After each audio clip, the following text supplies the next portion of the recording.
Let's move on to the reshuffle. These always start with sacking. So 12 people were sacked or resigned preemptively from the cabinet. They included Simon Clarke, Jacob Rees-Mogg, Brandon Lewis, and the chief whip, Wendy Morton, who I think it was her or her deputy was screaming, "I don't effing care anymore," outside the Commons. So I'm not sure how well they will go down in history in terms of doing their job functionally.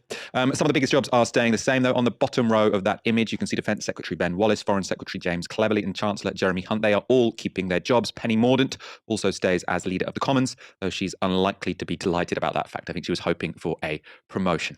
There are also some big hitters returning to government. Michael Gove is returning to the last job he had under Boris Johnson.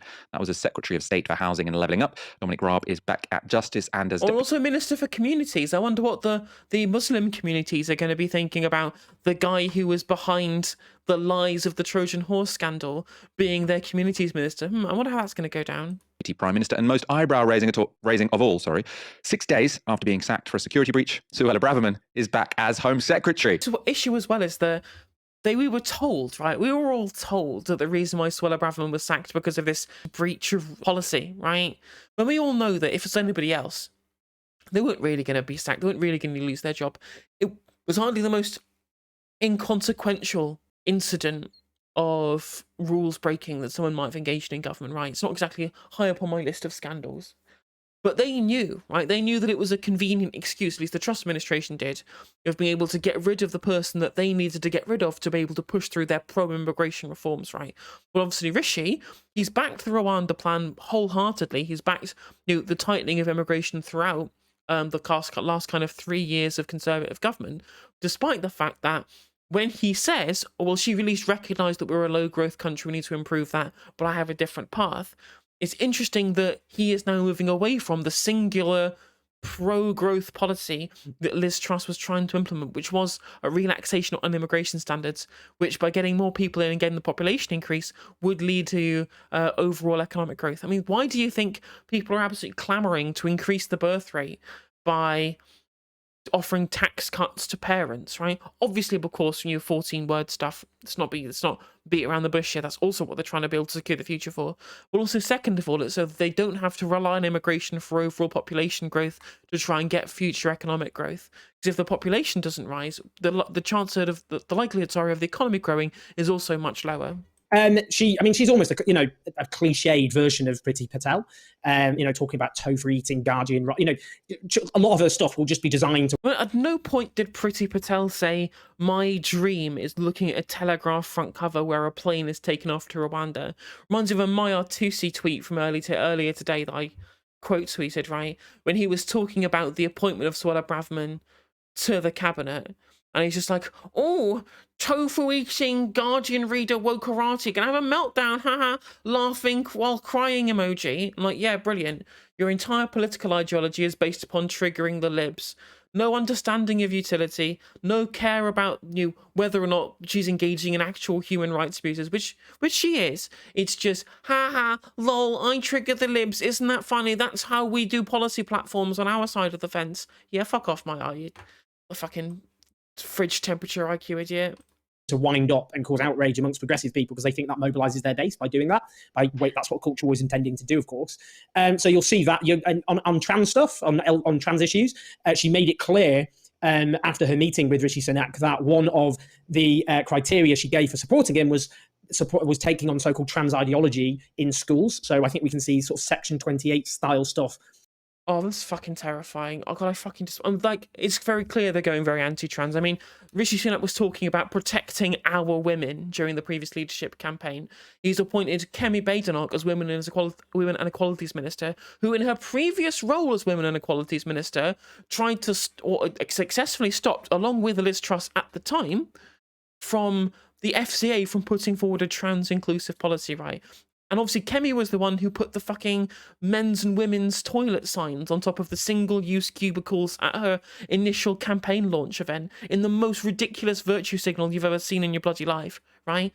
These are individual stalls, they do not need signs. That is how, like, kind of deranged she is, and how entirely focused she is on trying to marginalize and minimize trans people and weaponizing trans people as some kind of culture war wedge issue, like a huge raft of the Tories are doing, right? Which is obviously fucking heinous in any sense of the word. And then teaming up with Cruella Braverman, the one who made up policy on the fly about the equality doctrine, the equalities law, when she was Attorney General, to try and force schools to misgender their students, despite the fact that she literally didn't understand the law that she was quoting, and she was she was literally the opposite of what the law states in that case, because she didn't know what the hell she's talking about. There's a reason why people call her the worst Attorney General of all time, because she is, and she's also going to be the worst Home Secretary of all time. She'll have so many ministerial posts that she's going to be the worst of all time, and she must be on some kind of list at some point after all of this is done. She's just a fucking psychotic woman. She really, really is. And the fact that, and again, it just shows how all the centrist commentators have just had the wool pulled over their eyes. Like, was the Ian Dunt tweet that he put out? Fucking Dunty, of course it was. The guy who does a politics podcast where he had to research what neoliberalism was because he didn't understand it, whilst being a bloody journalist. Sunak had the chance to act like an adult, govern like a grown-up. He didn't take it. All the mewling, know-nothing infants back in senior poli positions was clearly a reference to Cruella Braverman at that point. Given that, it was like, well, he seemed so grown up, but just turns out that the Tories are indeed full to the brim with the worst human beings in the country combined into one place. Like, okay, brilliant, Ian. And then this is the guy who was tweeting out before, like, I need all the left Tories to understand that the Tory party isn't a party full of people who want to initiate kind of mass Robloxing. I'm like, they obviously do. They always have wanted to do so, right? And they will continue to do so. We have the evidence. Austerity, 330,000 lives lost. That is the party that you were defending there. And you're expecting, right? You're expecting them to govern in a sensible fashion, or a grown-up way, as you put it, in your incredibly tedious centrist way. No, they never were going to. You're an idiot, Ian. You've always been an idiot. Please, for the love of God, get another job.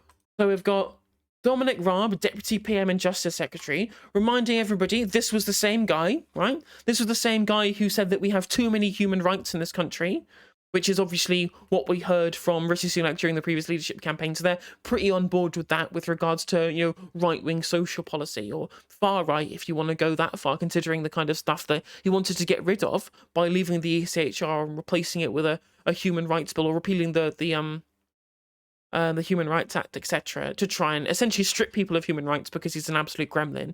He literally said, there's videos of him saying that he thinks we have too many rights.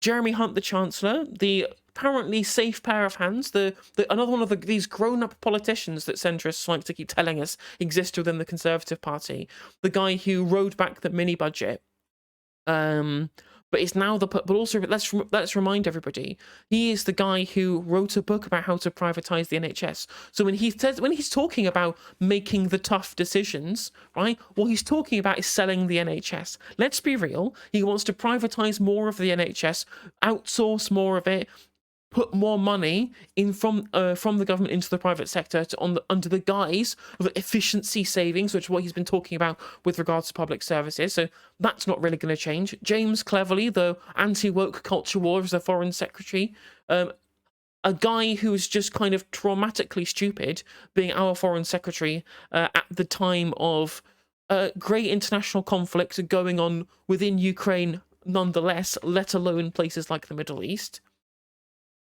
And we have Grant Shapps as business secretary, the man who has multiple names, who ran a multi-level marketing scheme to try and con people, again, under a pseudonym, and 3 different pseudonyms, no less. This guy is in charge of our business, for Christ's sake. Wholly unfit for office, yet here he is, back into a cabinet position, under the grown-up, the quote-unquote grown-up Rishi Sunak, right?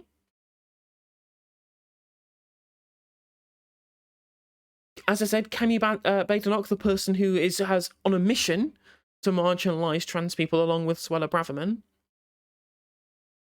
And Therese Coffey, going from positions that she's unqualified for to another position that she's unqualified for. Previously, health secretary, talking about throwing around antibiotics to her mates to try and create the new superbug. She's now environment secretary. So you enjoy all of the things that you hold dear, because they'll all be burnt down in 30 years, because she clearly hasn't got a clue what she's talking about one of the most important issues of our times, which is the environment, which is issues with regards to climate change. Because we really do, that's the fact that we have literally people on the streets right now engaging in the most direct action we've seen in a very, very long time because of the issues that we have with climate change, that we're now undermining by putting a complete idiot in charge in the form of Therese Coffey. This is all just an absolute shower of shit.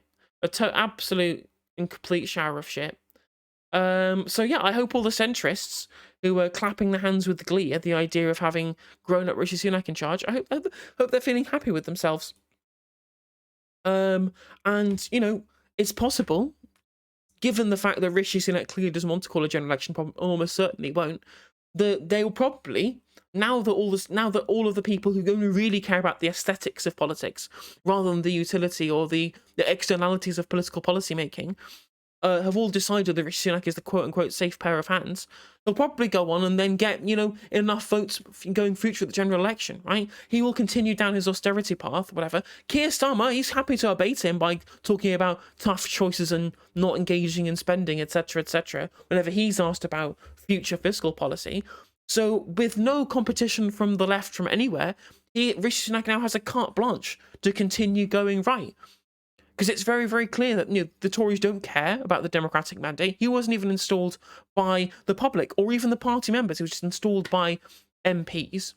It's very clear from the speeches that he's given so far that he's not going to stick to the manifesto that was laid out in 2019 that he really should be sticking to, considering that that's the only democratic mandate you have. That's a democratic mandate that the MPs have that put him into power in the first place, right? They're supposed to represent their constituents on the basis of the things, the pledges they put forward in the manifesto. And they probably will, considering that there's basically no proper critique going on from the centrist media hacks. They probably will go on to get loads of extra votes. They probably will come back in the polls, do the whole reinvention thing the Tories are well known for as their most successful political party in history in the world. The, you know, come 2024, 2025, we'll probably just have another Tory government again, and you know, the people to blame will be all of the centrist media hacks who enabled them up until this point, and it's just, these people are just the absolute worst, and I have zero time for them.